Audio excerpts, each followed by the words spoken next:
امیر حمزہ کا ایمان لانا کوئی معمولی واقعہ نہیں تھا۔ جس طرح مسلمانوں میں خوشی کی لہر دوڑ گئی تھی تو کفار کے اندر یہ خبر ایک بجلی بن کے گری، تو وہ بھی دارالندوہ میں بیٹھے اور سوچنے لگے کہ اب کیا کیا جائے۔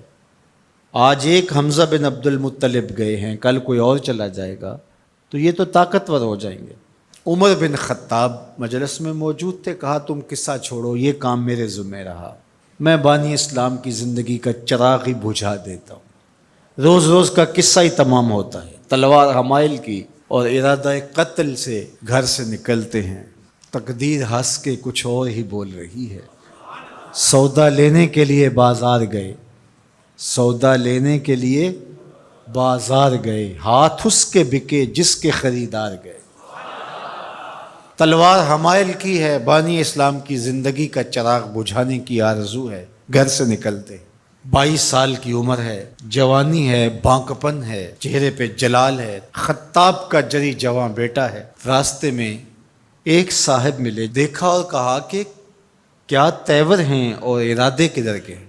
کہا چراغ اسلام بجھانے جا رہا ہوں۔ کہا اس کی روشنی تو تمہارے گھر میں بھی پہنچ گئی ہے۔ پوچھا کیا ماجرا ہے؟ کہا تمہاری بہن فاطمہ بنت خطاب اور تمہارے بہنوئی سعید وہ بھی اس آقا کے غلام بن گئے۔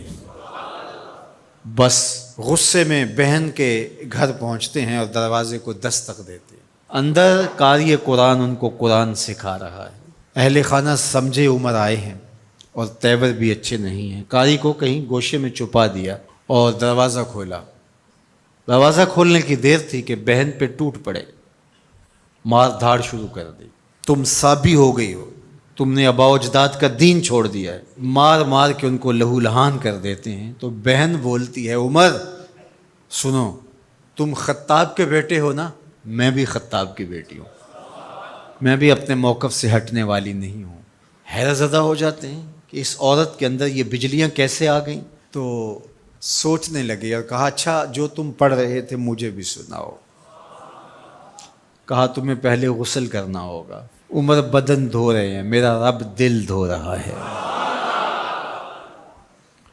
اتنے میں قاری قرآن کے ورق لے کے آ گیا اور تلاوت ہوتی ہے طٰہٰ ما انزلنا علیک القرآن لتشقیٰ، اے 14ویں کے چاند محبوب، ہم نے قرآن اس لیے نازل تو نہیں کیا تھا کہ آپ مشقت میں ہی پڑ جائیں۔ تلاوت ہوتی جا رہی ہے، عمر کی آنکھوں سے آنسو ٹپکتے چلے جا رہے ہیں۔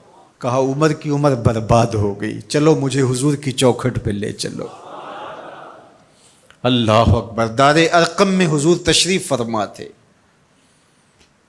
تلوار اس طرح حمائل کی ہوئی ہے اور اسی حالت میں حضور کی دہلیز پہ جا رہے ہیں۔ دروازے کے سوراخوں سے دیکھا صحابہ نے، کہا کہ عمر آ رہے ہیں، تلوار ہے ہاتھ میں۔ تو حضرت امیر حمزہ نے کہا گھبرانے کی ضرورت نہیں ہے، اگر ارادہ خیر سے آ رہے ہیں استقبال کریں گے، خوش آمدید کہیں گے، بٹھائیں گے، عزت دیں گے، اور اگر ارادہ اچھا نہیں ہے تو اسی کی تلوار سے اس کا سر کاٹیں گے۔ دروازہ کھلتا ہے، عمر حضور کے سامنے آ کے بیٹھتے ہیں اور میرے حضور کہتے ہیں عمر ابھی وہ وقت نہیں آیا کہ تم اسلام لے آؤ، اور یہی وقت تھا عمر کے اسلام لانے کا۔ حضرت عمر کلمہ پڑھتے ہیں اشہد ان لا الہ الا اللہ وحدہ لا شریک لہ واشہد ان محمدا عبدہ ورسولہ۔ جو ہی عمر کی زبان سے کلمے کی صدا سنتے ہیں صحابہ، اتنے زور سے اللہ اکبر بے ساختگی میں کہتے ہیں مکے کی گلیاں گونج اٹھتی ہیں۔ اللہ اکبر۔ اب ایمان لانے کے بعد جناب عمر حضور سے پوچھتے ہیں کہ حضور ہم حق پہ نہیں ہیں؟ فرمایا ہم حق پہ ہیں، اللہ کا دین سچا نہیں ہے؟